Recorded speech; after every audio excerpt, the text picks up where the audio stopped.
As the cardinals deliberated in the papal conclave for 2 days, many Catholics, like Father Anthony Strauss of St. John's Church and Student Center, were left wondering. I knew the front runners, and I know their names, but I also thought you never know who's going to be elected Pope. Some Catholics, like MSU senior and St. John's intern Derek Peterman, are excited for the change. Because that means that it can grow, but also adapt to the people and to the times in the world. Katie Diller is the director of student outreach at St. John's and says she prayed for someone who could take on the challenges of being Pope. We need a bit of a reformer and strong administrator, but more than anything, we need someone who reveals the person of Jesus Christ to the world.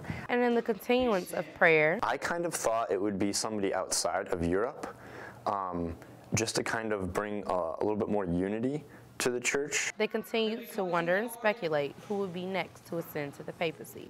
But once the smoke turned white at the Sistine Chapel, people everywhere knew a decision had been made. The staff from St. John's gathered at St. Thomas Aquinas Church as they waited for the news. I'm on my phone scrolling to see, who is this? And eventually the news coverage said it was Jorge Maria Bergoglio from Argentina, and I was totally surprised. Being that this election included many firsts, that wasn't all that caught Father Strauss's eye.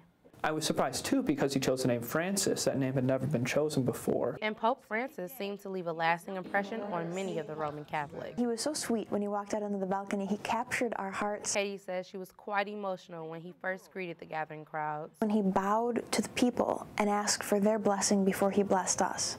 That was probably the most powerful moment of the entire experience. Meantime, while Father Anthony says he wasn't sure who they'd choose, he referred back to an old saying. He who enters a conclave a pope leaves a cardinal. That is, those who are most favored to be popes usually don't end up getting elected.